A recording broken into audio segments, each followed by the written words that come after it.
Kita akan melanjutkan pembahasan mengenai kerajaan Allah, dan hari ini bagian konsumasi yang terakhir, dan setelah itu topik mengenai kerajaan Allah kita hentikan.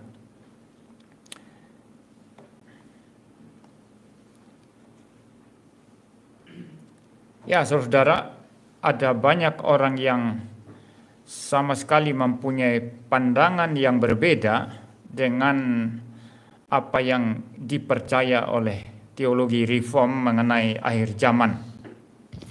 Terutama di dalam hal yang kita bahas ini, ketika Tuhan Yesus datang kali yang kedua, pada saat konsumasi, banyak orang mengira bahwa surga nanti itu adalah surga yang sifatnya hanya rohani. Jadi nanti tubuh kita pun itu sifatnya rohani katanya. Jadi semacam tubuh yang tidak material lagi. Nah, ini pandangan yang salah. Tubuh material kalau diberi kualitas yang tinggi itu tentu mempunyai kemampuan, misalnya bergerak dengan cepat, misalnya seperti Tuhan Yesus, ya, pintu semua ditutup tapi bisa masuk dan lain sebagainya. Itu tubuh kemuliaan namanya.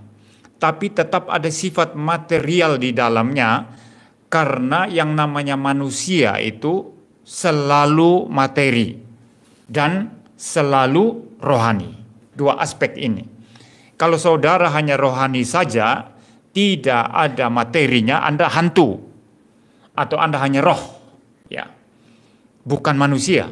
Kalau Anda hanya materi saja, tidak ada rohnya, maka Anda tidak berbeda dengan benda-benda mati. Atau seonggok daging yang tidak bernyawa. Nah, kita manusia adalah tubuh dan jiwa. Dan itu akan ada selama-lamanya seperti itu. Maka jangan pernah membayangkan di surga itu hanya seperti roh yang melayang-layang kita. Tetap kita bermateri.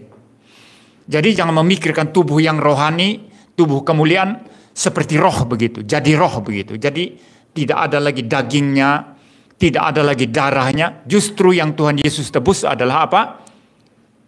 Bukan hanya roh kita, tapi tubuh kita ini juga. Darah dan daging kita ini.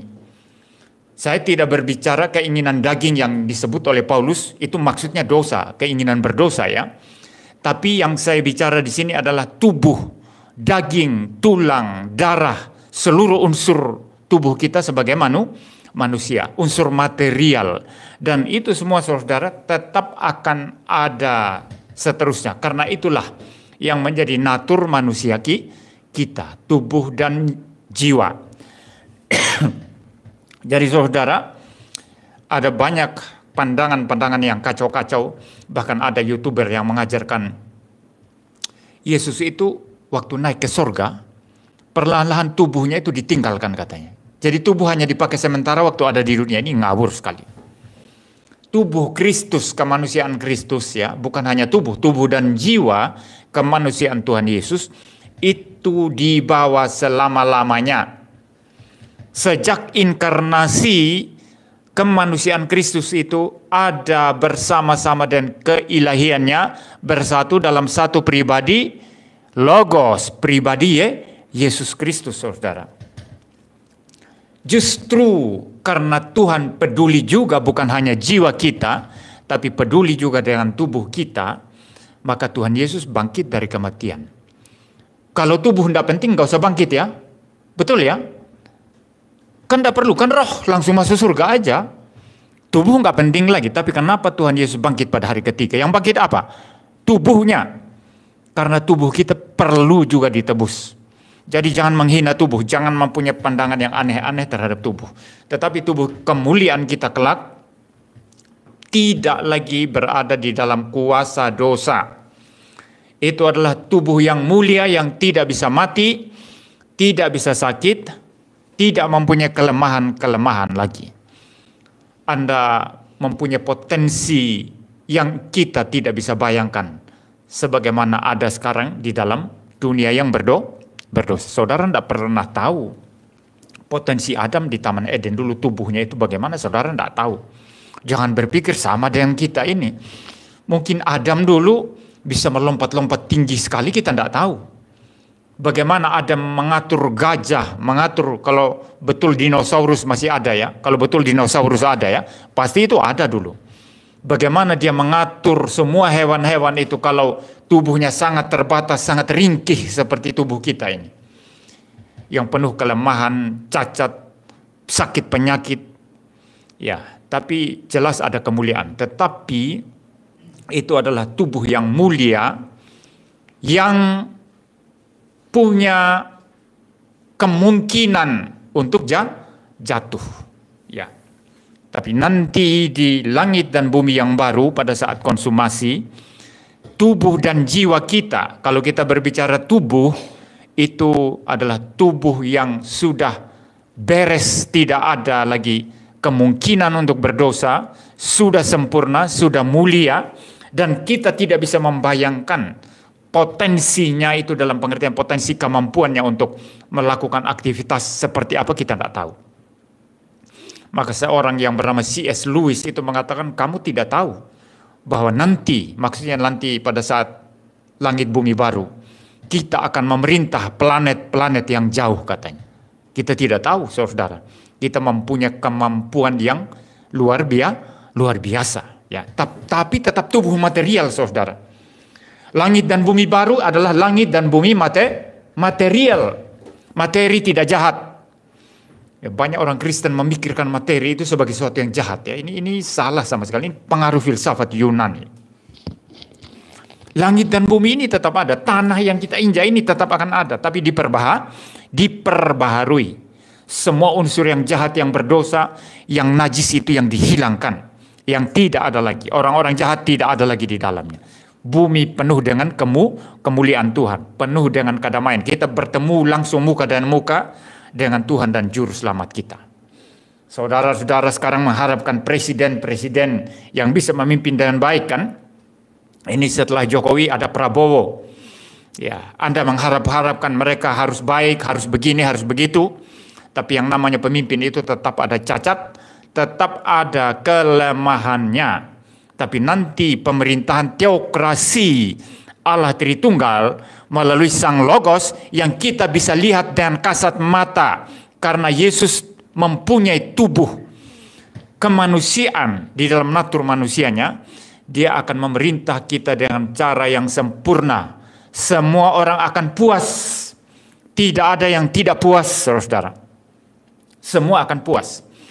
Nah, yang dosa rusak ini, saudara, itu adalah order of creation, ordo penciptaan. Di dalam order of creation yang rusak, ada anak-anak yang lawan orang tua. Di dalam perjanjian lama itu anak-anak yang mengutuk orang tua. Jangankan pukul orang tua ya. Mengutuk orang tuanya, itu harus dihukum mati. Itu keras sekali hukum Taurat itu. Ya. Siapa yang mengutuk pemimpin dalam masyarakat ya, itu harus dihukum mati, saudara. Ini masalah otoritas. Karena dosa itu begitu merusak order of creation. Saudara, saya peringatkan ya, saudara ya. Jangan sembarang kita melawan ya, termasuk pemerintah, saudara. Ya, namanya pemerintah itu di mana-mana itu ada kelemahannya. Tidak ada pemerintah yang tidak lemah. Saudara jangan pernah mengharapkan pemerintah yang sempurna, itu saya tidak percaya, itu omong kosong itu. Tapi walaupun demikian, karena Alkitab berkata tidak ada pemerintah yang tidak berasal dari Allah, berarti otoritas mereka berasal dari Tuhan. Maka karena otoritas Tuhan, kita harus taat kepada pemerintah. Kita harus menghormati mereka. Jangan sembarang mengkritik, memaki-maki. Jangan ikut orang-orang yang merasa sudah ahli itu di media sosial ya. Tampil di TV memaki-maki presiden, memaki-maki macam-macam lah ya. Jangan sembarangan kita memaki-maki. Ini masalah order of creation sebetulnya Tuhan mau tegakkan. Dunia sudah kacau oleh dosa. Ya. Semua saling memakan, saudara. Saling mencengkram. Order of creation itu sudah rusak. Maka perlu diatur oleh pemerintah. Nah, pemerintah dalam pandangan teologi reform itu adalah sarana atau alat anugerah umum Tuhan, sarana common grace Tuhan untuk mengatur dunia supaya satu manusia dan manusia lainnya itu tidak saling baku bunuh dan saling menelan satu dan yang lainnya. Maka perlu diatur yang namanya pemerintah. Kalau manusia tidak jatuh ke dalam dosa, yang namanya pemerintah, yang namanya negara tidak ada, tidak perlu ada. Manusia menata kehidupannya secara alamiah, semua damai. Adam akan menjadi seorang yang kita tuakan, yang mengatur, memimpin kita semua. Itu Adam pertama, tapi Adam pertama gagal, jatuh. Maka kita perlu Adam kedua. Tuhan Yesuslah nanti yang memimpin kita, Adam kedua itu. Nanti di dalam langit dan bumi yang baru. Tapi saya masih bicara mengenai order of creation yang dikacaukan. Saudara juga jangan pernah berpikir bahwa ular memakan kucing. Itu memang dari sononya sudah begitu. Diciptakan Tuhan memang ular itu pemakan daging. Maka lihat kucing, dia makan kucing. Salah. Saudara kalau membaca baik-baik kisah penciptaan dalam kitab Kejadian, tidak ada hewan makan daging. Betul ya? Semua makan biji-bijian dan tumbuh-tumbuhan. Ular itu katanya merayap, makan debu tanah katanya. Tapi itu sesuatu simbolik ya. Itu makan debu tanah itu disebut demikian setelah ular itu digunakan oleh iblis untuk mencobai Hawa. Maka engkau akan merayap dengan perutmu, makan debu tanah. Maksudnya itu dia hanya di bawah saja. Itu sebetulnya simbolik, itu kutukan untuk setan. Kamu bukan siapa lagi. Walaupun kamu punya kuasa, karena memang Tuhan pernah beri kuasa sama kamu, tapi sekarang bukan siapa-siapa lagi. Kamu yang paling rendah, paling hina. Dan disimbolkan dengan hewan ular yang merayap di tanah itu, saudara. Tapi bukan berarti ular makan debu tanah, bukan. Ya. Tapi ular saat itu makan apa? Apa makan tikus? Apa makan hewan? Babi? Tidak. Ular juga makan biji-bijian, makan tumbuh-tumbuhan. Semua yang hidup pada saat Tuhan ciptakan, tidak ada yang makan darah. Tidak ada yang makan daging sesama makhluk hidup. Ya. Tidak ada, saudara. Semua makan tumbuh-tumbuhan. Saudara baca baik-baik itu dalam kitab Kejadian. Kenapa tikus berkelahi dengan kucing? Kenapa kucing makan tikus setelah manusia jatuh dalam dosa? Dan akibat kejatuhan manusia, order of creation menjadi rusak. Tatanan di dalam wilayah hewan dan tumbuh-tumbuhan dan seluruh alam semesta ini menjadi rusak semuanya. Maka harimau dengan singa akan berkelahi, berebut makanan. Buaya akan mencari hewan, sapi, kerbau, kambing untuk ditelan. Dan kalau kerbau kuat, dia akan menunduk buaya.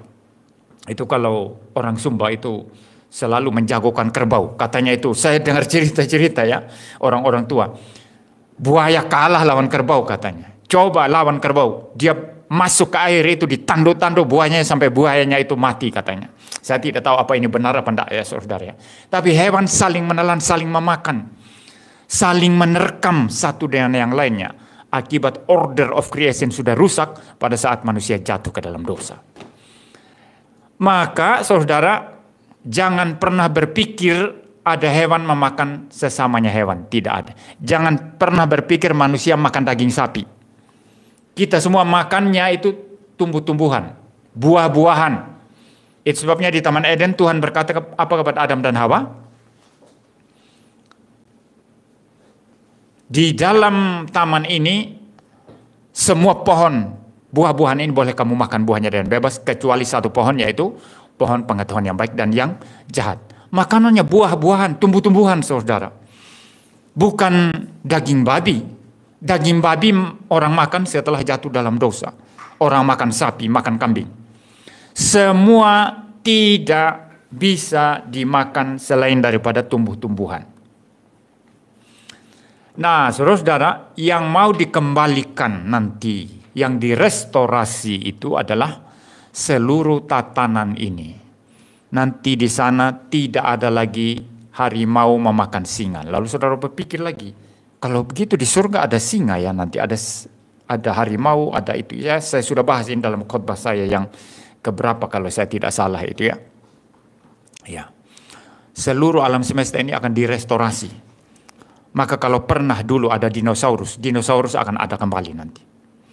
Ya. Seluruh hewan akan direstorasi. Dan kitab Yesaya yang kita baca ini, walaupun itu sifatnya simbolik, tapi menyebut ada hewan di sana, ada tanaman di sana, ada tumbuh-tumbuhan. Bumi ini tanpa tumbuhan apa namanya? Bumi ini tanpa makhluk yang ada di dalamnya apa namanya? Bumi ini tanpa tanah apa namanya? Bumi ini tanpa air apa namanya?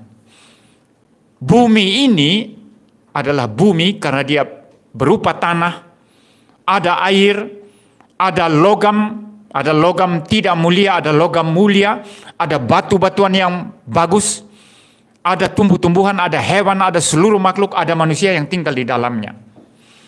Itu nilai bumi ini, saudara, yang berbeda dengan bulan, berbeda dengan Mars, berbeda dengan seluruh planet-planet atau benda-benda angkasa yang lain. Ketika Kristus atau secara umum kemuliaan Allah Tritunggal, kemuliaan Bapa, Anak, dan Roh Kudus hadir di muka bumi ini, maka semua jadi hidup. Tadi yang kuyu, yang loyo, yang suram, yang berbau, yang najis karena dosa, sekarang hidup kembali. Saudara, mungkin ilustrasi yang paling tepat seperti ini. Saudara lihat tumbuhan yang merangkas ya, daunnya rontok semua. Ya, kalau di Eropa, saudara, itu ada musim gugur, itu daunnya gugur semua. Nanti pas musim semi, muncul semua daunnya itu hijau luar biasa, indah sekali. Nah, seperti pohon meranggas. Bumi ini seperti pohon meranggas karena dosa, karena kejatuhan manusia. Makanya dalam kitab Roma dikatakan seluruh makhluk rindu menantikan anak-anak Allah dinyatakan. Seluruh makhluk alam semesta ini rindu kedatangan Kristus kali yang kedua, di mana anak-anak Allah dinyatakan dan langit dan bumi baru itu dimunculkan, yaitu langit dan bumi ini yang diregenerasi menjadi langit bumi yang baru. Itu pengharapan seluruh makhluk, saudara. Itu kitab Roma yang berkata demikian. Pengharapan seluruh makhluk yang ditaklukkan ditaklukkan kepada kesia-siaan karena dosa manusia. Ya, nah saudara-saudara, bumi ini nanti akan bercahaya, akan hijau, akan cerah, akan cemerlang. Disitulah kita tinggal. Jadi jangan pernah memikirkan surga atau langit bumi baru yang tanpa materi. Itu adalah sesuatu surga nonsens, surga bayangan, akal-akalan yang atau hasil imajinasi manusia yang tidak berdasar Alkitab. Surga yang melayang-layang di dunia antah berantah sana. Ya. Seluruh yang dikacaukan di dalam order of creation daripada Allah Tritunggal itu dikembalikan semua. Diregenerasi, direstorasi. Mungkin kata yang paling tepat itu adalah direstorasi. Ya. Jadi kita akan tinggal di Taman Eden nanti. Yang sama seperti Adam tinggal. Dan kita tetap beraktivitas di dalamnya. Kalau Adam di Taman Eden, perintah Tuhan apa? Kamu harus memelihara Taman Eden. Demikianlah kita memelihara bumi ini nanti dan menjadikan seluruh bumi sebagai Taman Eden. Bekerja tanpa dosa. Beraktivitas tanpa dosa. Sambil bercahaya. Menunjukkan karakter kita yang sudah sempurna, yang indah. Untuk merefleksikan kemuliaan Allah. Sambil kita tetap beribadah. Nanti di bagian terakhir nanti saya bahas mengenai ibadah. Ya, yang berkaitan dengan teks yang kita baca hari ini. Jadi bagian pertama ini saya menegaskan order of creation rusak. Itu yang dikembalikan nanti, yang direstorasi ketika Tuhan Yesus datang kali yang kedua. Pada saat konsumasi. Nah, mari kita melihat ayat 23 dulu sekarang. Ini masih sambungan yang lalu, saudara, karena saya pikir yang lalu saya belum tuntas menjelaskan. Ya, saya membaca ayat 23. Mereka tidak akan bersusah-susah dengan percuma dan tidak akan melahirkan anak yang akan mati mendadak. Jadi tidak ada anak yang lahir mati mendadak. Berarti semua hidup ya, tidak ada yang mati ya, itu maksudnya ya. Jangan berpikir di sana nanti ada kelahiran lagi, ada pernikahan. Kalau ada yang mengatakan ada pernikahan di langit bumi baru, itu orang sesat itu. Itu jawaban Tuhan Yesus sangat tegas ya. Kamu sesat karena kamu tidak mengerti kehendak Allah. Itu pertanyaan orang-orang Saduki yang tidak percaya kebangkitan.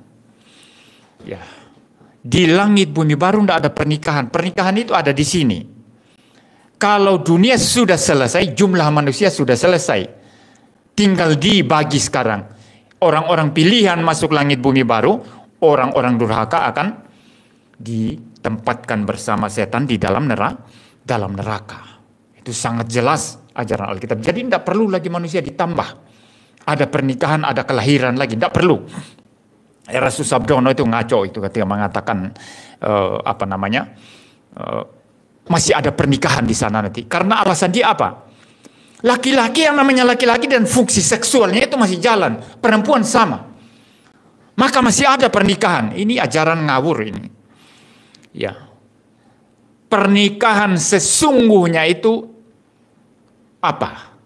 Yang menjadi lambang dan yang menjadi realitas sesungguhnya apa?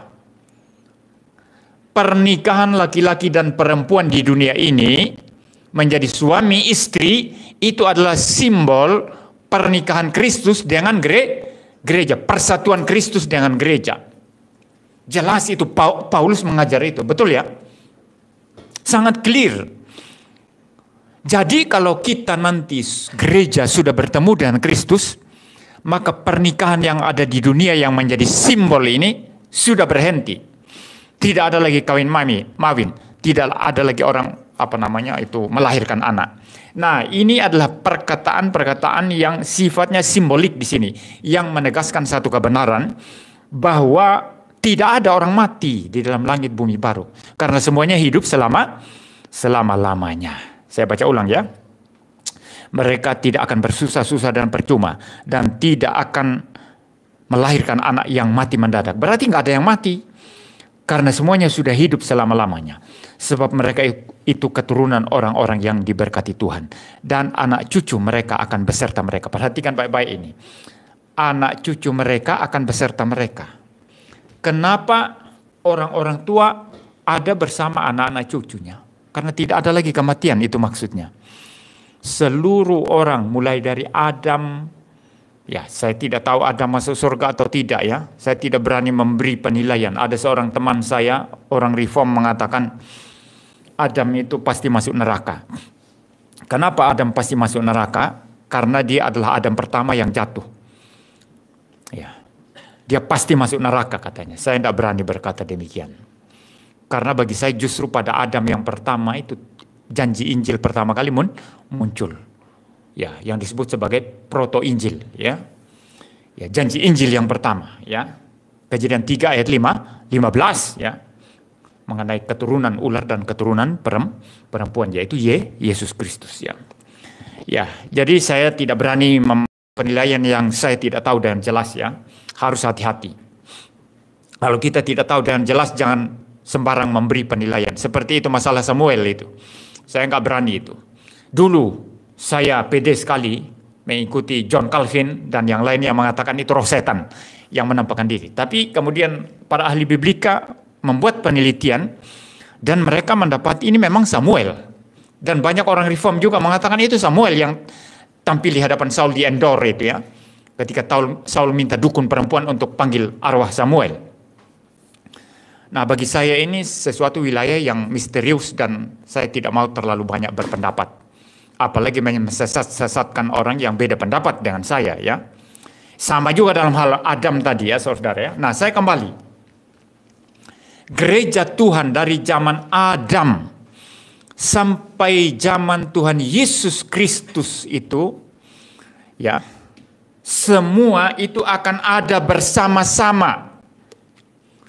Ini digambarkan dengan kata-kata apa? Ya, sebab mereka itu keturunan orang-orang yang diberkati Tuhan dan anak cucu mereka ada bersama mereka. Berarti semuanya mereka itu ada. Berarti tidak ada kematian, tidak ada perpisahan di sana. Yang ada hanyalah hidup selama-lamanya bersama Tuhan. Ya, itu maksudnya ya. Ini tambahan untuk khotbah minggu lalu. Mari kita masuk ke ayat 24 sekarang. Maka sebelum mereka memanggil, aku sudah menjawabnya. Ketika mereka sedang berbicara, aku sudah mendengarkannya. Saudara bandingkan kalau sekarang kita menggumulkan sesuatu. Ya. Beda. Ya. Kalau kita menggumulkan sesuatu, kita bisa berdoa. Dan doa itu bisa bertahun-tahun. Dan Tuhan bisa menjawab, mengikuti apa yang kita minta. Kalau memang itu sesuai dan kehendaknya. Tapi Tuhan juga bisa menjawab, tidak, saya tidak mau beri. Paham ya? Tapi di langit bumi baru tidak ada istilah itu. Saya baca ulang ini. Saya mau baca ulang ya saudara ya. Ya. Maka sebelum mereka memanggil, aku sudah jawab. Loh, mereka belum minta, aku sudah jawab. Ini maksudnya apa ini saudara? Ada sesuatu hubungan yang sangat dekat sekali dan komunikasi yang dekat sekali dengan Kristus. Dengan Allah Tritunggal tentu melalui Tuhan Yesus. Jadi tidak seperti di dunia ini lagi. Anda menginginkan apa? Minta kepada Tuhan. Digumulkan, didoakan. Belum dijawab, doa lagi. Belum dijawab, doa lagi. Sampai dapat jawaban. Ya jawabannya bisa Tuhan kasih atau Tuhan tidak kasih. Tapi di sana tidak ada demikian saudara. Ini merupakan lambang ya atau melambangkan kedekatan hubungan antara kita dengan Tuhan ya, satu hubungan yang sangat-sangat dekat sekali. Ya. Lalu yang kedua juga saudara, ini menggambarkan satu pemerintahan Allah yang sifatnya fisikal. Terlihat nanti Tuhan Yesus itu dalam natur manusianya. Selama-lamanya dia ada bersama dengan kita. Nah kalau saudara membandingkan ya, saya berbicara dua hal. Pertama, ketika Israel itu dipimpin oleh para nabi ya, dan di era gereja sekarang ini. Pada zaman Israel, katakanlah di zaman Musa, saudara melihat di sana, kalau orang Israel menginginkan sesuatu, mereka langsung kepada Tuhan minta enggak? Tidak. Mereka kasih tahu Musa. Dan setelah dapat suara-suara dari umat, Musa datang menghadap Tuhan. Begitu ya. Semua hubungan itu harus lewat Musa. Lewat Musa, saudara. Dan orang-orang Israel tidak pernah melihat Tuhan. Bahkan Musa pun tidak pernah melihat Tuhan. Walaupun Musa itu, dia mempunyai hubungan yang lebih dekat dengan Tuhan. Dia masuk ke dalam kemuliaan Tuhan. Bahkan Alkitab berbicara, Tuhan sendiri berbicara, Musa ini berbicara kepada saya berhadap-hadapan muka. Tapi itu bahasanya simbolik. Artinya Musa masuk ke dalam kemuliaan Tuhan itu jauh lebih besar, lebih hebat daripada semua orang umat Israel yang jauh daripada Tuhan. Karena mereka takut mendengarkan suaranya saja, takut seperti suara guruh atau suara guntur dari atas gunung Sinai ya saudara. Jadi saudara, Musa ini saudara dikatakan berhadapan-hadapan muka dengan Tuhan. Tapi di bagian lain kita membaca bahwa ketika Musa ingin melihat wajah Tuhan, kita tahu di sana bahwa Musa sendiri tidak melihat langsung wajah Tuhan. Tuhan berkata, tidak ada seorang pun yang melihat wajahku akan tetap hidup. Melihat wajah Tuhan pasti mati. Kalau begitu aku akan lewat, kamu hanya lihat punggungku saja. Kamu silakan bersembunyi di balik batu, di balik gunung. Dan Musa melihat punggung Tuhan lewat. Tapi Alkitab berkata Musa berhadap-hadapan karena dia masuk ke dalam kemuliaan Tuhan lebih besar daripada orang lain. Bahkan ketika turun dari gunung Sinai, itu wajahnya itu bercahaya. Ya, wajahnya bercahaya. Kenapa bercahaya? Karena melihat wajah Tuhan, ya. Melihat kemuliaan Tuhan yang sangat besar, maka wajahnya bercahaya. Dalam kehidupan kita sebetulnya prinsipnya sama. Orang yang membaca Alkitab dengan rajin, saudara, perhatikan baik-baik. Saya pekalah karena saya pendeta. Ya. Saya sering berkata kepada orang-orang, kalau pendeta peka itu mesti tahu jemaatnya ini suka berdoa apa, suka baca Alkitab apa enggak, ini mesti ketahuan dari cahaya mata. Cahaya mata, saudara. Ya sama di dalam dunia ini kan prinsipnya sama juga. Di dunia ini orang kalau pengharapannya besar ya, pengharapannya besar, lalu yang dia pegang besar misalnya, menyebabkan hatinya sukacita, menyebabkan hatinya senang, menyebabkan auranya, jiwanya keluar begitu. Itu kan kelihatan dari wajahnya, saudara. Ya, kelihatan dari wajahnya, tapi ini beda. Saya berbicara ini secara rohani, saudara. Nah, orang yang rajin berdoa, nanti aja itu jangan ini dulu, konsentrasi ke sini. Ya. Yang rajin berdoa, ya. Yang rajin membaca Alkitab, itu beda dari cahaya wajahnya.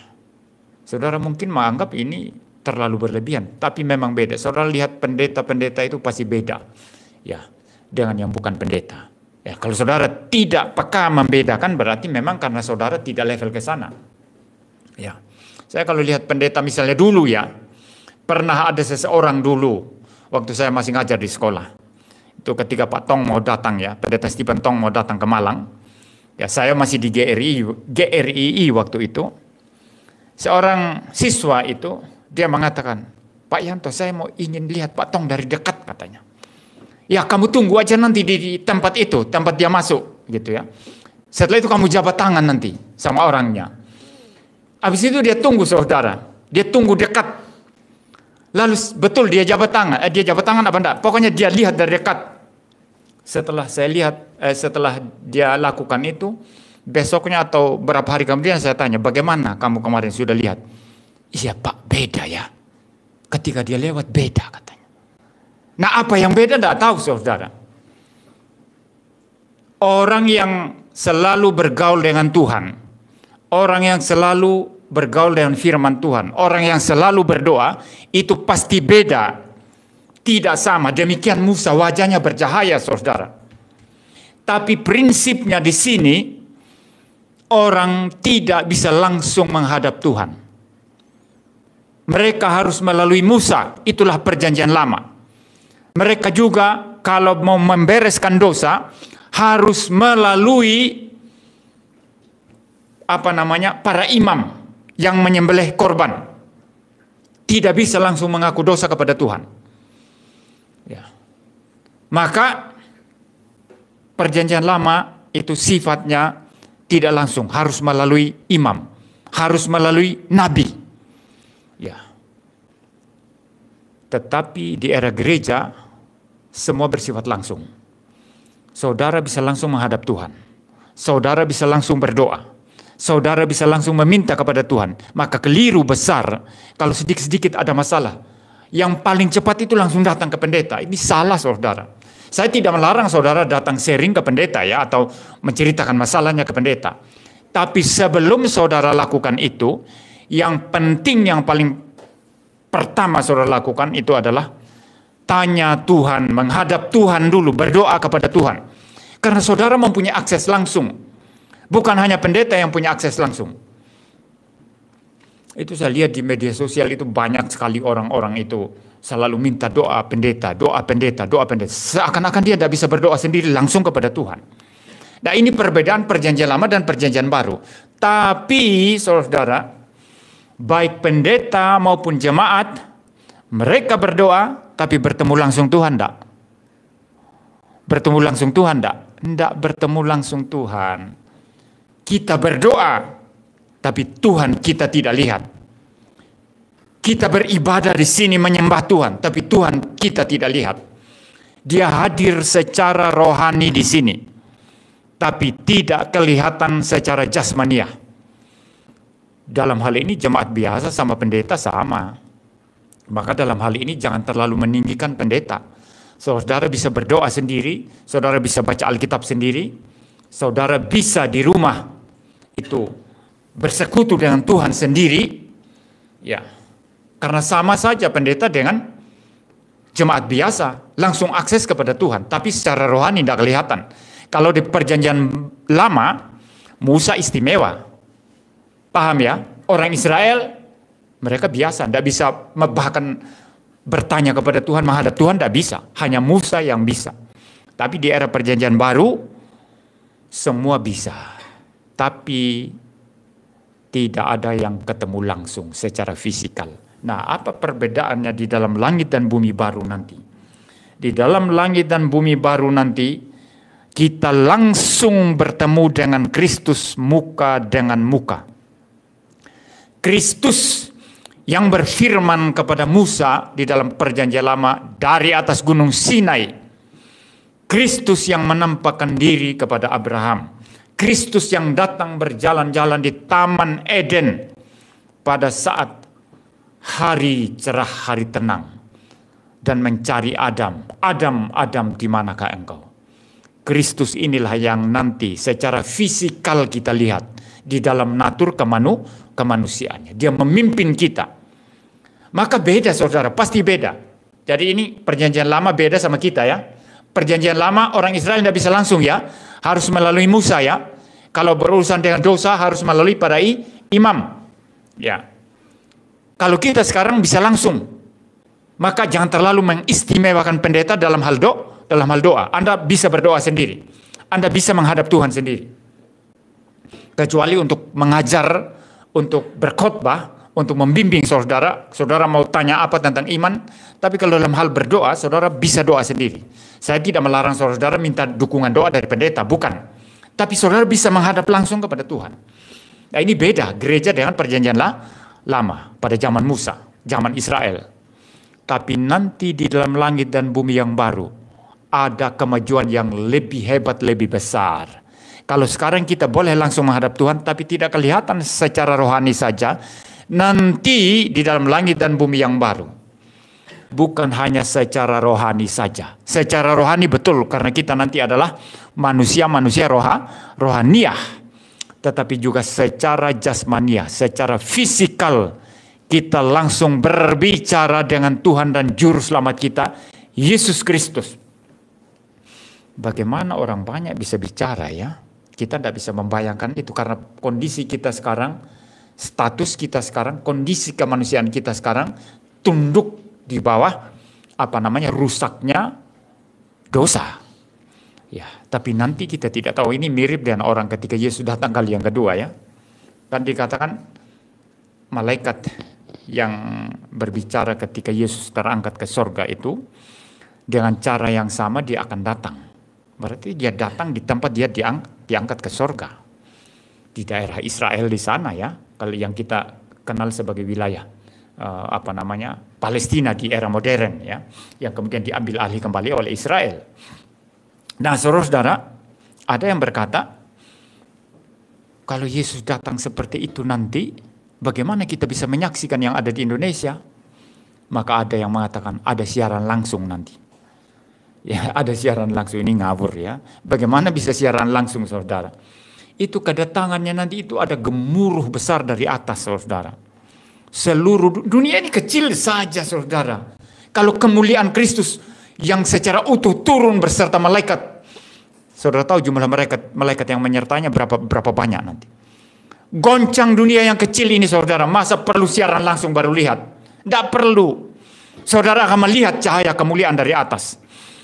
Dari seluruh dunia akan terang benderang nanti. Kemuliaan Kristus itu melampaui semua itu. Jadi tidak perlu siaran langsung. Orang yang siaran langsung gimana nanti? Dia syuting. Dia syuting sambil gemetar ya, gambarnya kabur di TV-nya. Ya. Tidak ada itu saudara. Kemuliaan Kristus langsung menyatakan langsung menjadikan semua akan melihat. Baik orang percaya maupun tidak percaya. Nah demikian dalam langit dan bumi yang baru nanti kita langsung punya akses kepada Kristus. Ya tentu dengan keunikannya masing-masing ya. Ya kita tidak bisa bayangkan gimana itu. Karena kita terkurung di dalam dunia yang masih tunduk di bawah perbudakan dosa ini saudara. Tapi itu realitas yang terjadi nanti ya. Tidak ada lagi kayak model perjanjian lama, model Musa. Orang Israel harus lewat Musa. Musa juga harus minta kepada Tuhan. Juga tidak bisa langsung lihat wajahnya. Ya, lalu kemudian era gereja semua orang bisa, tapi secara rohaniah, tapi di dalam langit dan bumi yang baru, semuanya berhadap-hadapan muka dengan Sang Kristus di dalam natur manusianya. Lalu fakta berikut dari ayat ini tadi saudara yang saya mau jelaskan adalah cara beribadah kita sudah berbeda, saudara ya. Pasti sudah berbeda. Kalau di sini doa kita walaupun langsung secara rohaniah ya. Tapi di sana kita berkomunikasi secara langsung. Juga cara menyembah kita pasti beda. Karena sekarang kita menyembah apa yang kita tidak lihat. Kita hanya bisa merasakan itu secara rohani. Tetapi di dalam langit dan bumi yang baru, kita melihat Dia yang kita sembah. Kita melihat Dia yang kita sembah. Maka nanti tidak ada lagi yang kayak ini ya. Ya kurang memperhatikan gitu ya. Tidak ada. Ya, tidak ada pendeta nanti itu yang merasa superior ya. Lalu dia berdiri di depan ya. Ya, itu seperti murid-murid saudara. Saudara ingat murid-murid ya. Itu 2 orang murid itu yang paling ambisius itu. Siapa? Yakobus dan Yohanes. Mentang-mentang mereka itu masih famili daripada Tuhan Yesus. Karena ibu mereka bersaudara kandung dengan ibunya Tuhan Yesus. Mereka minta, nanti kalau engkau datang dalam kemuliaan-Mu kelak, satu di sebelah kiri, satu di sebelah kanan. Tidak memerlukan hal seperti itu nanti di sana. Pendeta tidak perlu berdiri di depan berkhotbah begini, saudara. Tidak perlu, hanya di sini itu terjadi.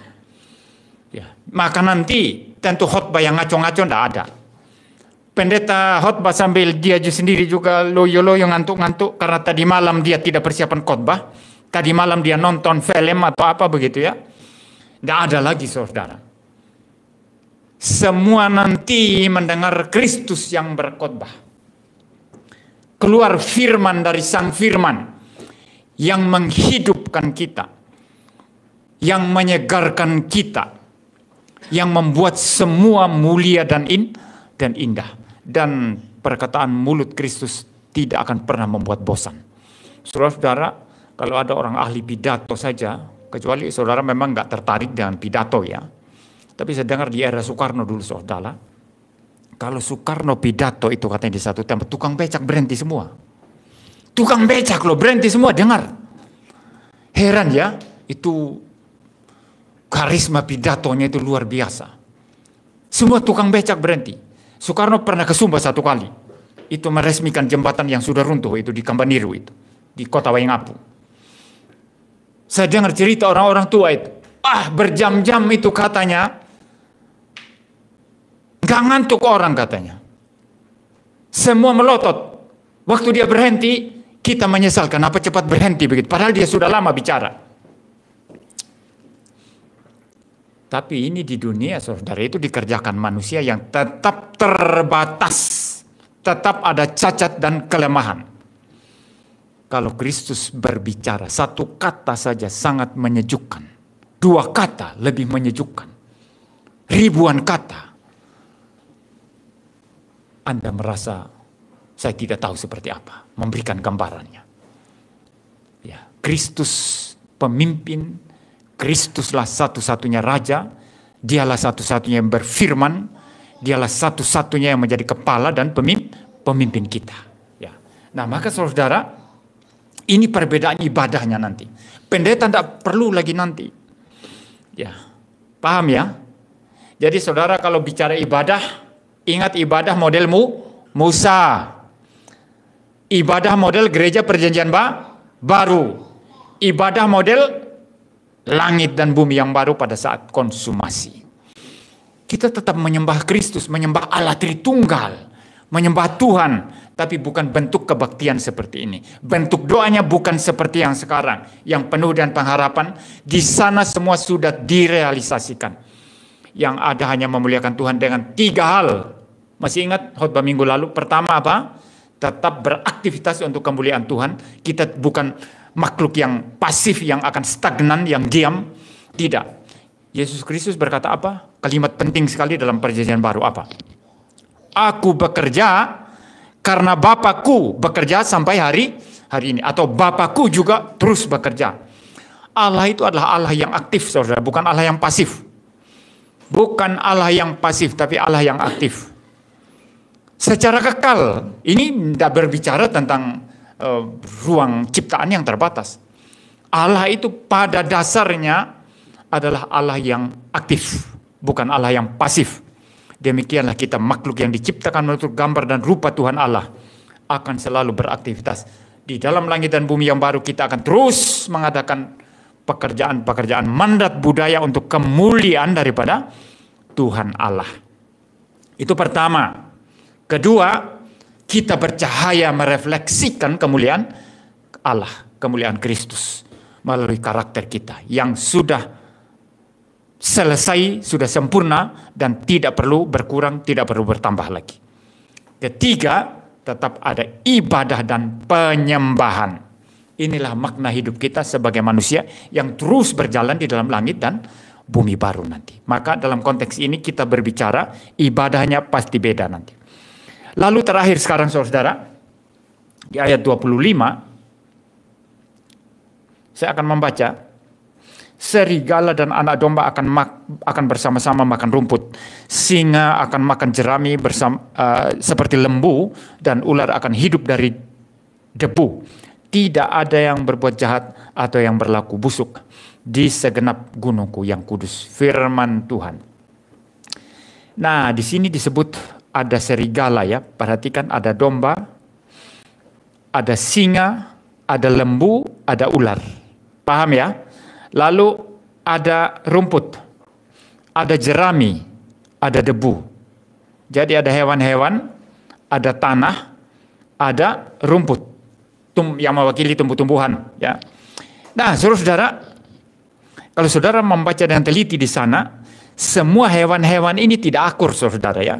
Serigala itu akan makan domba saudara. Ya. Lalu ular itu akan makan domba. Kalau dia bisa lahap serigala, dia makan serigala juga. Kalau dia bisa menelan singa atau lembu, dia akan telan singa atau lembu juga. Singa itu memakan lembu saudara. Semuanya saudara, tidak ada yang akur di sini. Ya, yang jadi korban itu yang hewan lemah ini, domba, juga lembu ya. Tapi kalau ular, singa, serigala itu semua adalah predator-predator yang suka memangsa sesamanya hewan. Nah, saudara-saudara, dikatakan semua damai di sini. Serigala dan anak domba akan makan bersama-sama makan rumput. Serigala tidak makan hewan lagi. Serigala akan makan rumput. Ya. Berarti tidak ada lagi yang makan hewan, yang makan sesama hewannya. Lalu singa itu tidak memakan lembu. Dia akan makan jerami seperti lembu. Ular akan hidup dari debu. Ya. Tapi ini tidak menggambarkan bahwa ular akan makan debu atau tanah ya. Tidak ada ular yang makan tanah saudara. Tapi semua akan makan tumbuh-tumbuhan. Nah, ini semua menyimbolkan kedamaian. Tidak ada lagi kejahatan, tidak ada lagi orang-orang jahat, tidak ada penipuan, tidak ada kebencian, tidak ada saling menerkam di dalam langit dan bumi yang baru. Semuanya itu damai. Semuanya aman. Maka saudara, di sana nanti saudara akan bermain-main dengan ular kobra. Ular kobra tidak akan menggigit saudara. Saudara bisa memerintah ular kobra. Dan ular kobra akan taat kepada saudara. Karena memang order of creation demikian. Seperti Adam di Taman Eden. Memberi nama dan memerintah binatang-binatang. Ya. Tidak ada nanti burung-burung yang biasa memangsa daging itu. Yang akan mematok saudara. Tidak ada singa yang akan memangsa kita. Kita akan memerintah semua hewan-hewan itu. Ya, kita akan memimpin mereka dan kita bisa bermain-main dengan mereka dan kita bisa hidup bersama-sama dengan mereka dan tidak ada kekacauan dalam bentuk apapun. Semua hanya damai. Itulah nanti keadaan kelak di dalam langit dan bumi yang baru. Nah, di dalam hal ini saudara, di dalam seluruh kemuliaan, keagungan, order of creation yang sudah kembali kepada order yang semula, di mana tidak ada kekacauan, di mana tidak ada saling memakan, tidak ada dosa, tidak ada segala sesuatu yang rusak. Di sanalah kerajaan Allah itu muncul secara sempurna. Maka kita, kerajaan Allah sudah hadir di bumi ini, betul, tetapi belum sempurna, belum genap, belum lengkap. Kita masih menunggu kelengkapan kesempurnaannya pada zaman Tuhan Yesus datang yang kedua. Maka reform teologi itu percaya Kita percaya kerajaan Allah itu already and not yet. Sudah ada, sudah hadir. Semenjak Kristus datang. Semenjak Injil hadir di bumi. Semenjak dosa-dosa manusia, orang pilihan diperdamaikan dengan Kristus di atas kayu salib. Gereja perjanjian baru dimulai. Kerajaan Allah sudah hadir dan ini akan memaju. Nah, di dalam konteks ini sebetulnya kita bekerja di dunia ini sekarang dalam konteks mandat budaya. Saudara bekerja di tempat pekerjaan saudara masing-masing, tidak ada satupun itu yang tidak bernilai kekal. Semua yang kita kerjakan di sini, besar atau kecil, kerjakan itu baik-baik untuk kemuliaan Tuhan, karena seluruh pekerjaan mandat budaya kita nanti tetap berkesinambungan pada langit bumi baru, walaupun bentuknya berbeda. Bentuknya berbeda, ya, tetap akan terus ada. Ya, semua yang kita kerjakan di sini akan dinilai oleh Tuhan dan akan bernilai untuk bagaimana kita merefleksikan kemuliaan daripada Tuhan Allah. Jadi harus sungguh-sungguh saudara. Itu sebabnya kalau saya sendiri ya semua saya kerjakan saja ya.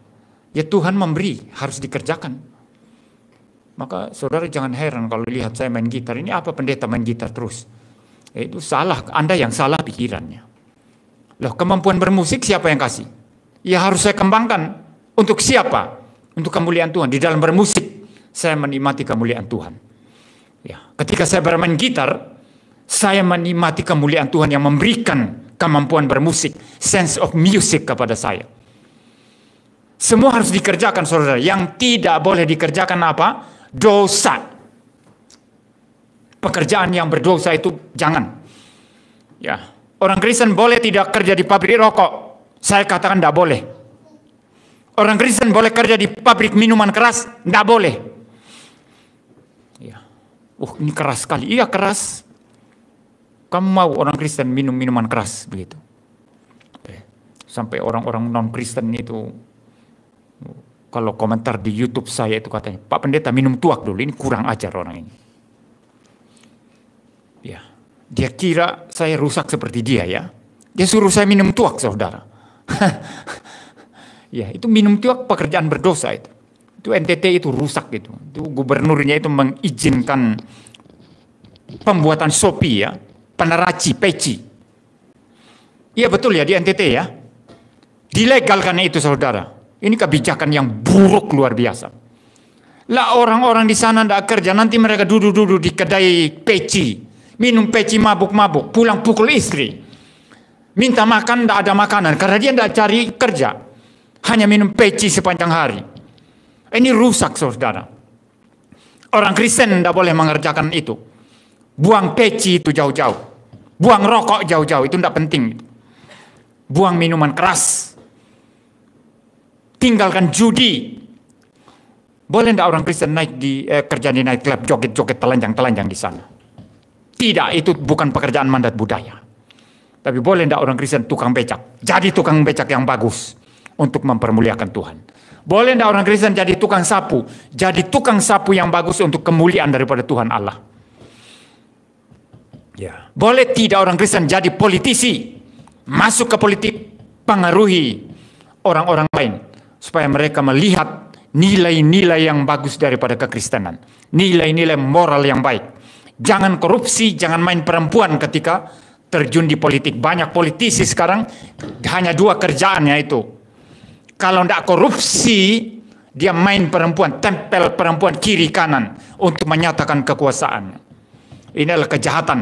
Dan ini sama sekali tidak ada hubungannya dengan mandat budaya yang Tuhan berikan kepada kita. Tapi kalau orang Kristen terjun di politik, dia kerja baik-baik, dia memperhatikan rakyat, dia betul-betul lurus, jujur, tidak korup, kerja keras, tidak malas, maka dia menjadi orang Kristen yang sangat-sangat mempermuliakan Tuhan di bidang politik. Ya. Demikian juga orang Kristen yang bisa bermusik. Ya. Untuk masalah musik ini memang kalau saya ya tidak akan terlalu ketat ya. Semua orang Kristen harus musik klasik ya.